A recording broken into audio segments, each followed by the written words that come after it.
बेटा कुछ डाउट थे जो अब तक पढ़ाए गए उसमें कुछ डाउट था, कुछ लोग डाउट भेजे हैं। तो आज हम लोग क्या करेंगे, कुछ डाउट को सॉल्व करेंगे और पेंडुलम त्रिकोणमिति पे फिर हम लोग अगले दिन बात करेंगे। तो कुछ डाउट आए हैं उसको हम लोग क्या कर लेते हैं, सॉल्व कर लेते हैं। तो पहला डाउट है f of x equal to 1 minus cos 4x 1 minus cos 4x upon x square कब, जब x छोटा है, यदि x छोटा है 0 से, यदि x बराबर 0 और root x 16 plus root x minus 4, ठीक है ना, का यदि फलन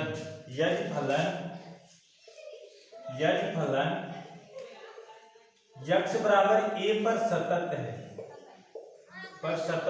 x बराबर 0 पर सतत है, तो a का मान ज्ञात कीजिए।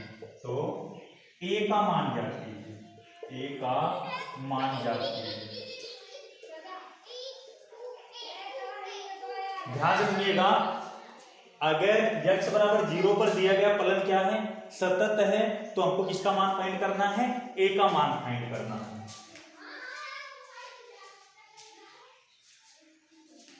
ठीक है ना। तो चलिए हम लोग देख लेते हैं कैसे सॉल्व होगा। सबसे पहले हम लोग को ये पता होना चाहिए कि कोई भी फलन सतत कब होता है।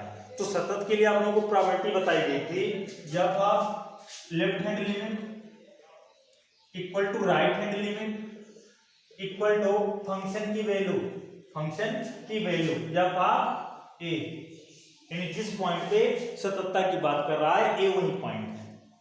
सतत होने की आप लोगों को कंडीशन बताई गई थी, left hand limit equal right hand limit equal function की वैल्यू, और क्या चाहिए, फाइनाइट आना चाहिए, राइट, क्या आना चाहिए बेटा, फाइनाइट आना चाहिए। अब हम लोग क्या करेंगे, सबसे पहले देखते हैं a कहाँ पे है। x बराबर 0 पे हमको फंक्शन सतत दिया है, x बराबर 0 पर कहाँ है, फलन हमारा क्या है, सतत है। तो x बराबर 0 पे फंक्शन की वैल्यू क्या है, a, यानी हमको दे दिया फंक्शन की वैल्यू, जब आप 0 इक्वल टू दे दिया a। अब हम लोग क्या करेंगे, या तो लहल निकालेंगे या तो रेहल निकालेंगे।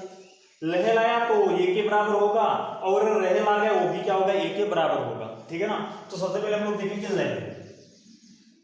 तो लहल देखिए कैसे निकलता है, लिमिट h टेंड्स टू 0 या भाग a माइनस h हम लोग पढ़े हैं, या किसी बुक में c माइनस h लिखा होता है। तो लिमिट h टेंड्स टू 0, जहां पर a क्या है, जिस पॉइंट पे हम कंटिन्यूटी चेक कर रहे हैं, तो कंटिन्यूटी किस पॉइंट पे चेक हो रही है, 0 पे। तो यह भाग 0 माइनस h, राइट, या भाग 0 माइनस h, यानी कि आया क्या, लिमिट h टेंड्स टू 0 या भाग माइनस h। अच्छा, इसमें आप लोग ये ध्यान दीजिए, a 0 से a माइनस में आ गया, निगेटिव में आ गया, ये जो वैल्यू है वो निगेटिव में आ गई। माइनस में आने का मतलब 0 से कम। अरे भाई 0 से अगर कुछ घटेगा तो 0 से कम आएगा, और 0 से कम कहाँ नोट कर रहा है, फर्स्ट वाले में। 0 से कम पहले वाले में है, तो हम इसी फंक्शन का यूज करेंगे। तो अगर इस फंक्शन का यूज करोगे तो बेटा x के स्थान पर क्या आ गया, माइनस h, x के स्थान पर माइनस h। तो जहां जहां x वहां क्या लिख देंगे, माइनस h लिख देंगे। जहां जहां x है वहां हम लोग बेटा क्या लिख देंगे, माइनस h लिख देंगे। देखिए कैसे, लिमिट h लहल equal to limit h tends to 0 1 minus cos minus 4h upon में h स्क्वायर, माइनस h का स्क्वायर, राइट। जहां सॉरी थोड़ा क्वेश्चन में मिस हो गया है, जहां पे x स्क्वायर दिया गया है। अब अगर ध्यान से हम लोग देखें तो हम लोग हाई स्कूल से पढ़ते हुए आ रहे हैं कि cos माइनस थीटा बराबर cos थीटा होता है। cos माइनस थीटा बराबर cos थीटा होता है। साइन और टेन में माइनस लग जाता है, लेकिन cos में साइन चेंज नहीं होता है। तो limit h tends to 0 1 minus cos 4h divided by h square, right. अब हम लोगों को क्या करना बेटा, ऊपर से 1 को गायब कर देना है, ऊपर से 1 को गायब कर देना है। तो कास में हमने दो फार्मूला पढ़ा था, कास 2x का हम लोग दो फार्मूले पढ़े थे। एक पढ़ा था 1 माइनस 2 साइन स्क्वायर x, और एक पढ़ा था हमने cos 2x का 2 cos square x minus 1, right. हमको किसको काटना है, 1 को गायब करना है, ठीक है ना। तो यहां पे अगर इस माइनस का मल्टीप्लाई होगा तो ए वाला माइनस माइनस बन जाएगा और माइनस प्लस से 1 कैंसिल हो जाएगा। लेकिन अगर इसमें करोगे तो इस माइनस का जब मल्टीप्लाई पूरे होगा तो इसको प्लस कर देगा, तब ये ऐड हो जाएगा। तो इसलिए हम कौन सा फार्मूला यूज करेंगे, ये वाला, ठीक है ना। तो यहाँ पे 2x था तब क्या है, x आधा, जब 2x था तब x आया, 4x रहेगा 2x आएगा, 6x रहेगा 3x आएगा, आधा लिखा जाता है। तो यहाँ पे 4x है, इस वजह से यहाँ पे क्या आएगा, ये 2x आएगा, ठीक है ना। 1 माइनस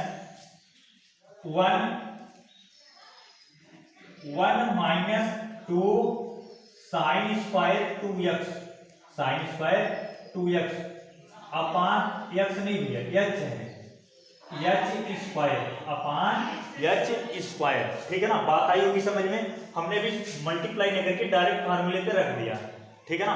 अब माइनस का अगर मल्टीप्लाई करें तो limit h tends to 0 1 minus plus 2 sine square 2h upon h square, तो 1 से 1 कैंसिल। बेटा 2 हमारा कांस्टेंट है, 2 क्या है, कांस्टेंट है, तो लिमिट के बाहर आ जाएगा। 2 लिमिट के बाहर अगर आ गया तो ध्यान से हमारी बात को सुनिए, ए क्या बन गया, लिमिट h टेंड्स टू 0 और ये साइन स्क्वायर 2h ना, इसको लिख सकते हो साइन 2h गुणे साइन 2h। ध्यान से मेरी बात को सुनिएगा, और ये जिस स्क्वायर को लिख सकते हो h गुणे h। अब हमको सेम एंगल बनाना है, सेम एंगल बनाने के लिए यहाँ 2 का मल्टीप्लाई, तो ऊपर भी 2 का मल्टीप्लाई, यहाँ भी सेम एंगल बनाना है, 2 का मल्टीप्लाई, 2 का मल्टीप्लाई, ठीक है ना।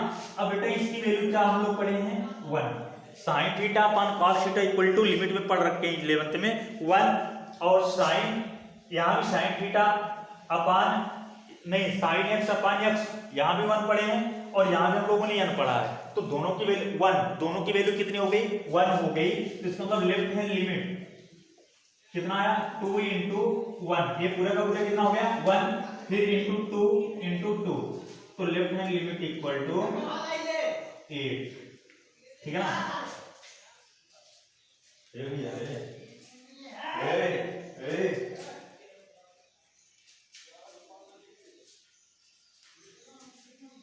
ठीक है ना। अच्छा फिर अब हम लोग जानते हैं कि फंक्शन की वैल्यू और लहर दोनों क्या है, बराबर है। तो बेटा फंक्शन की वैल्यू कितनी आई है, a या भाग 0 बराबर लेफ्ट हैंड लिमिट, तो a 0 आया है, a कितना है, a आया है, तो a बराबर कितना 8, a बराबर 8। अच्छे से नोट कीजिए, बहुत बढ़िया क्वेश्चन है, ठीक है ना, इंपॉर्टेंट क्वेश्चन है। देखिए कंटिन्यूटी और डिफरेंशियबिलिटी से, कंटिन्यूटी और डिफरेंशियबिलिटी जो प्रूव करनी होती है, ठीक है ना, अगर वहां से क्वेश्चन आएगा तो ये फिक्स मान लीजिए 100% यही इसी टाइप का क्वेश्चन आएगा। ए की वैल्यू निकालना, के की वैल्यू निकालना, सतत है तो के की वैल्यू ज्ञात कीजिए, असतत है के का मान ज्ञात कीजिए, ठीक है ना, अवकलनीय है तो के का मान ज्ञात कीजिए, ए का मान ज्ञात, इसी टाइप के क्वेश्चन आएंगे, अन्यथा यहाँ से क्वेश्चन हम लोगों से नहीं पूछे जाते हैं, ठीक है ना। और सेकेंड इंपॉर्टेंट बात आप नोट करके रख लीजिए, दूसरी इंपॉर्टेंट बात आप लोगों को ये नोट करके रखना है, इंपॉर्टेंट बात, दूसरी इंपॉर्टेंट बात है आप लोगों को नोट करके रखना है, और मैं 100% फिक्स बता रहा हूं, ठीक है ना। प्रत्येक आप एनसीईआरटी की बुक अगर उठा के देखोगे, आप अगर एनसीईआरटी की बुक उठा के देखोगे तो उसमें प्रत्येक एक्सरसाइज के बाद ज्यादा से ज्यादा 2-3 ऑब्जेक्टिव क्वेश्चन लगे हैं, प्रत्येक प्रश्नावली के बाद 2-3, ज्यादा से ज्यादा 2-3, बहुत ज्यादा नहीं है, 2-3 ऑब्जेक्टिव क्वेश्चन लगे हुए हैं और 100% फिक्स है जितने भी ऑब्जेक्टिव क्वेश्चन आएंगे या एनसीईआरटी बुक से आते हैं, ठीक है ना। 100% मान के चलिएगा कि अगर ऑब्जेक्टिव क्वेश्चन आएगा तो एनसीईआरटी बुक से आएगा। इसलिए हम ये चाहेंगे कि आप लोग क्या कीजिए, एनसीईआरटी बुक्स का जो ऑब्जेक्टिव क्वेश्चन बने हैं उनको आप सॉल्व कर लीजिए, ठीक है ना। तो वहां से आपके लगभग 4-5 नंबर आपके फिक्स हो जाएंगे और कंफर्म एनसीईआरटी बुक से ही आएगा, ठीक है ना। और दूसरी इंपॉर्टेंट बात यह है कि कुछ बच्चे तैयारी करना चाहते हैं, 12th बाद तैयारी करना चाहेंगे, बीएचयू वगैरह का फॉर्म डालेंगे, यूपीटीयू, ठीक है ना। मैं बहुत बड़ी एग्जाम की बात नहीं कर रहा हूँ, आईआईटी जेई की बात मैं नहीं कर रहा हूँ, यूपीटी, पॉलिटेक्निक, बीएचयू, ये सब, सीएचएस, ये सब फॉर्म डालेंगे। तो वहाँ पे देखिए ज़्यादा से ज़्यादा क्वेश्चन, लगभग 60% आपके क्वेश्चन एनसीईआरटी एग्जाम्पलर से आएगा, एनसीईआरटी एग्जाम्पलर से आते हैं, ठीक है ना। आजकल यहीं से क्वेश्चन पूछा जा रहा है, एनसीईआरटी एग्जाम्पलर से ज़्यादा क्वेश्चन पूछे जा रहे हैं। तो हम चाहेंगे कि आप लोग ये 2 बुकें हैं, एक एनसीईआरटी की बुक आपको पूरा सॉल्व करना है और एक एनसीईआरटी एग्जाम्पलर के क्वेश्चन भी आप लोगों को सॉल्व करने हैं। बहुत ज़्यादा नहीं दिया गया है, अब बुक ले लीजिए, 40-50 रुपये की बुक आएगी और ये कॉम्पिटिशन एग्जाम के लिए बहुत ज़्यादा इंपॉर्टेंट है, ठीक है ना। तो 2 इंपॉर्टेंट बात आज हुई।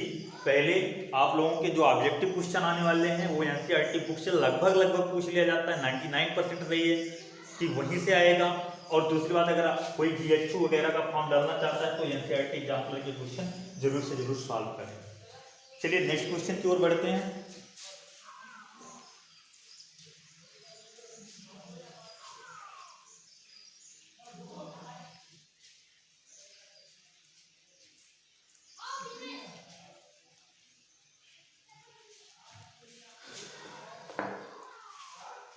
चलिए नेक्स्ट क्वेश्चन देखते हैं।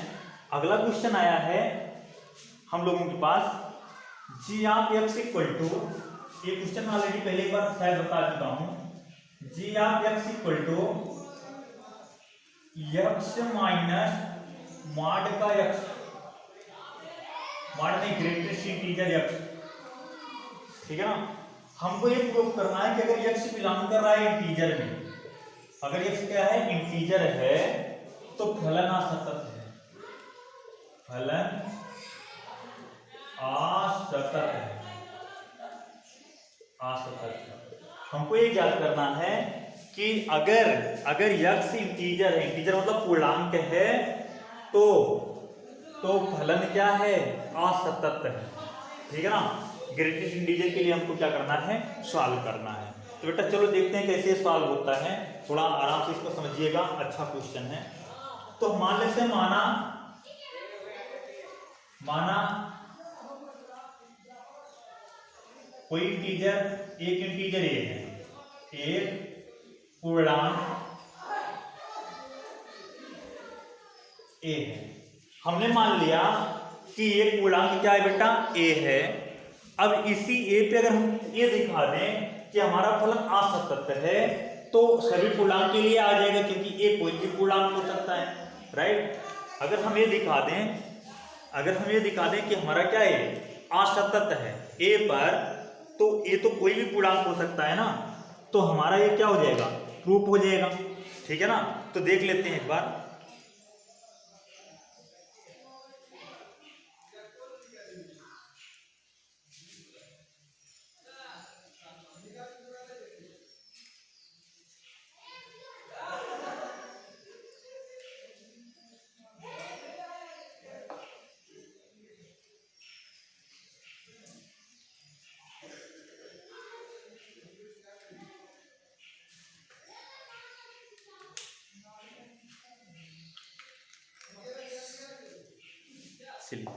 सबसे पहले मीनिंग जान लेते हैं ग्रेटेस्ट इंटीजर का क्या खेल होता है। तो देखिए ग्रेटेस्ट इंटीजर में क्या होता है बेटा, जैसे ग्रेटेस्ट इंटीजर के अंदर भी लिखा हो 2, तो इसकी वैल्यू हमेशा 2 आएगा, राइट। अगर ग्रेटेस्ट इंटीजर के बगल में लिखा हो 2.001, तब भी आंसर 2 आएगा। इंटीजर के अंदर लिखा हो 2.99, तब भी बेटा आंसर 2 आएगा, ठीक है ना। लेकिन अगर इंटीजर के अंदर में लिख दिया, ग्रेटेस्ट इंटीजर के अंदर में लिखा हो 1.9999, तो आंसर आपको बना देगा। हम एक चीज देखते हैं, ए इंटीजर है, ए क्या है, इंटीजर है, ए भी इंटीजर है, ए इंटीजर है, तो ये वाला पार्ट क्या हुआ, इसको बोलते हैं फ्रैक्शन पार्ट, फ्रैक्शन पार्ट, ठीक है ना। और फ्रैक्शन पार्ट हमेशा क्या करता है, जीरो से कहां तक, 0 से 1 के बीच में लाइट करता है। फ्रैक्शन पार्ट जो होता है वो 0 से 1 के बीच में लाइट करता है। क्यों, अगर ये 1 से ज्यादा हो जाएगा तो यहाँ 3 आ जाएगा, ठीक है ना, और ये क्या हो जाएगा, फिर 1 से कम हो जाएगा। बात आ रही समझ में ना। तो अगर हम बात करें ए के लिए, माना एक धन पूर्णांक ए है, ये है ना। अब ध्यान से समझिए, सबसे पहले हम लहर देखेंगे, लेफ्ट हैंड लिमिट, ठीक है ना। तो लेफ्ट हैंड अगर लिमिट देखोगे किस पे चेक कर रहे हो, ए पे, तो लिमिट h टेंड्स टू 0 या भाग a, limit h tends to 0 या भाग a। बात यहां तक आई होगी समझ में, a माइनस h, लहर जब चेक किया जाता है तो a में से h घटता है और रहल में a में h क्या होता है, जुड़ता है। तो अगर हम यहाँ पे देखिए वैल्यू अगर पुट करें, तो बेटा हमारी बात ध्यान से सुनिएगा, अगर यहाँ पे वैल्यू पुट करें तो आएगा लिमिट h टेंड्स टू 0। अब यक्स के स्थान पर a माइनस h आ रहा है, यक्स के स्थान पर a माइनस h आ रहा है, तो हम लोग लिखेंगे a माइनस h, फिर minus greatest integer a minus h। थोड़ा और अगर हम सॉल्व करें तो limit h tends to 0 a minus h, ध्यान से सुनिएगा हमारी बात को, यहाँ पे हम अपनी बात रखने की कोशिश कर रहे हैं, ध्यान से सुनिएगा, इसको समझिएगा। अगर ए आ गया तो क्वेश्चन आपको 100% आएगा समझ में। बेटा ए कोई एक पूर्णांक है, पूर्णांक का मतलब इसकी वैल्यू 4 5 6 7 कुछ भी है, और इस ए में से एक थोड़ा सा घट रहा है, ध्यान से समझिएगा, इस ए में से एच घट रहा है, यानी ये सब में से एच घट रहा है, एच क्या हो रहा है, घट रहा है, एच घट रहा है, राइट। तो अगर इसमें से थोड़ी सी क्वांटिटी आप अगर घटा दोगे, 4 में से थोड़ा सा निकाल दोगे, 4 से मान लीजिए 0.000001 निकाल दिए, तो बेटा ये क्या 4 रहा, नहीं रहा ना, 4 3.9999 कुछ हो जाएगा। फिर से ध्यान से सुनिएगा, ए इंटीजर है और इंटीजर में से कुछ घट रहा है, जैसे इंटीजर का मतलब 4 है, तो 4 में से कुछ घटाओगे तो वैल्यू 4 से कम हो जाएगी ना, तब ग्रेटेस्ट इंटीजर क्या दे देगा, तब तो 3 दे देगा ना। 4 था तो 3 आ गया। ऐसे अगर 6 होता तो 6 में से अगर आप थोड़ा सा घटाते 0.001 तो 5.99 बनता, तब ग्रेटेस्ट इंटीजर क्या आता, 5 आता।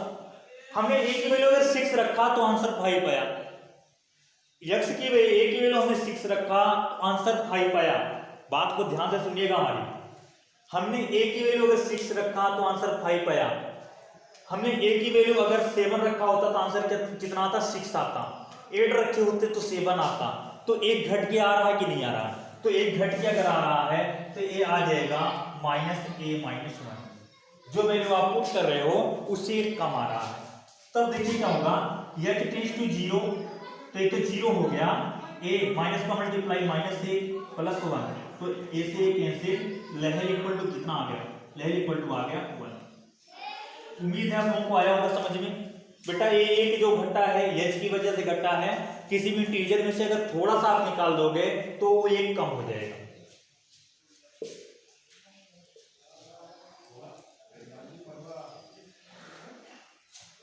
अब देखिए यहीं पे हम लोग अब राइट हैंड लिमिट नहीं निकालेंगे, लेकिन निकालना तो नहीं चाहिए, लेकिन हम निकाल के दिखाएंगे थोड़ा आप लोगों को और क्लियर करने के लिए।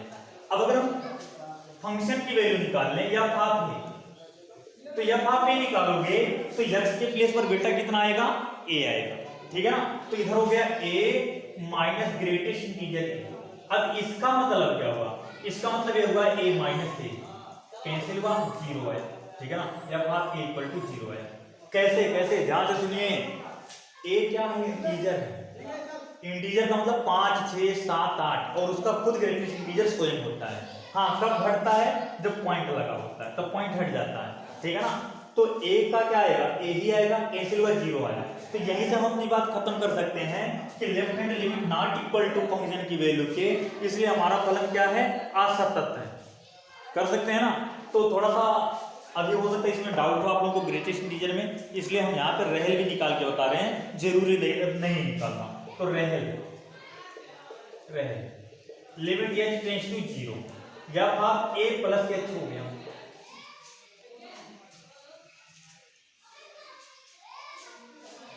a प्लस एच हो गया।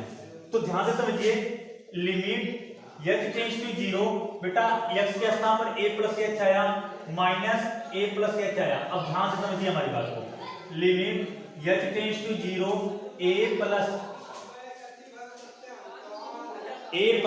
ध्यान समझिएगा, a plus h minus a आया।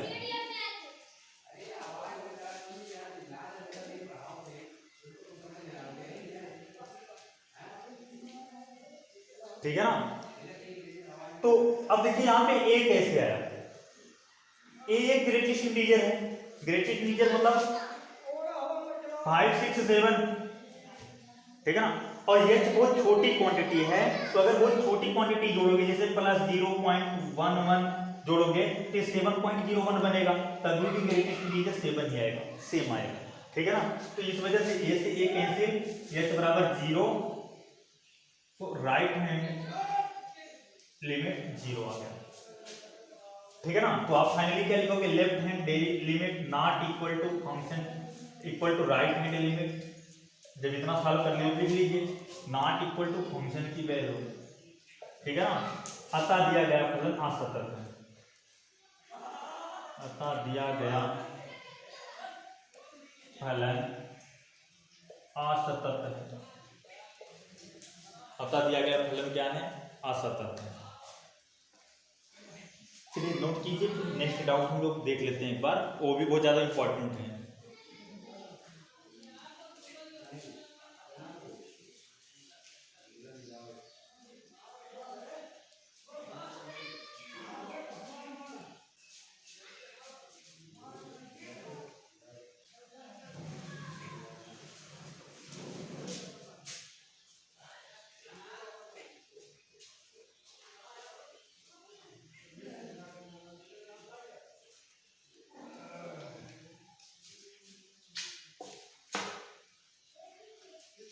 देखिए अगला दिया है y equal to F of X, ठीक है ना, G of X, H of X, और नीचे दे दिया है एल एम एन और एबीसी।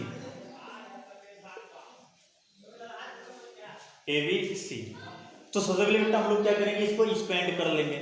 ये क्या हमारा मैट्रिक्स है, मैट्रिक्स नहीं डिटरमिनेंट। और डिटरमिनेंट आप थोड़ा बहुत डिटरमिनेंट के बारे में नॉलेज है, आप लोग फिजिक्स में भी पढ़े हो, तो इसको हम लोग क्या कर लेंगे, एक्सपेंड कर लेंगे। तो एक्सपेंड कैसे होता है, एक्सपेंड करना लगभग सबको आता है। तो देखिए कैसे, y इक्वल टू, पहले ये वाला रुकता है बेटा, ये वाला रुक गया, या हाफ एक्स रुक गया, राइट। इसका मल्टीप्लाई इसमें और इसका मल्टीप्लाई इसमें, तो इसका मल्टीप्लाई इसमें होगा तो आएगा cm माइनस bl, राइट। इतनी बात आई होंगी समझ में। फिर माइनस लगता है, अब ए वाला रुकेगा, ए वाला रुक जाएगा, ए वाला, ठीक है ना। तो ए वाला लाइन, ए वाली लाइन रुक गई, अब इसका मल्टीप्लाई इसमें और इसका मल्टीप्लाई इसमें, तो LC माइनस AN, फिर प्लस, अच्छा इंटू में भी आएगा जी ऑफ एक्स, फिर प्लस, अब ए वाला रुकेगा, ए वाली लाइन, ए वाली लाइन, जिसमें जिसमें ये है, तो LB माइनस AM, ठीक है ना। ये अच्छा, हमसे पूछा, हमसे कहा कि इसको क्या कीजिए, अवकलन कीजिए, इसका अवकलन कीजिए। तो अवकलन करोगे बेटा इधर आएगा dy/dx बराबर, ये तो कांस्टेंट है पूरा का पूरा ना, तो ये कांस्टेंट है, कैसे लिखा जाएगा, cm माइनस pn, राइट। और a देखिए इसका अवकलन होगा ddx of f of x, फिर माइनस ए भी सेम लिखा जाएगा, l c minus a n d d x of g x plus l b minus a m d d x of h x. ठीक है ना। तो बेटा अगर किसी का आप अवकलन, किसी भी फंक्शन को अगर अवकलन करते हो तो उसको d d x of y से दिखाया जाता है, डैश से दिखाया जाता है, कैपिटल डी से दिखाया जाता है। तो इसका हम लोग अवकलन कर रहे हैं, तो d y upon d x बराबर आ गया c m minus b n f dash x minus l c minus a n g dash x plus l b minus a m h dash x. ठीक है ना। अब ध्यान से हमारी बात को समझना, जो ऊपर लिखा था वही तो यहां भी लिखा है ना, केवल इन फंक्शन पे क्या आ गया, डैश आ गया। तो अगर आप इसको इस फॉर्म में लिखेंगे तो सेम यही बनेगा, केवल यहां पे क्या आ जाएगा, डैश आ जाएगा। तो d y upon d x बराबर आ गया f dash x g dash x h dash x l M n a b c. ठीक है ना। ये हमको प्रूव करना था, ये हमको क्या करना था, सिद्ध करना था।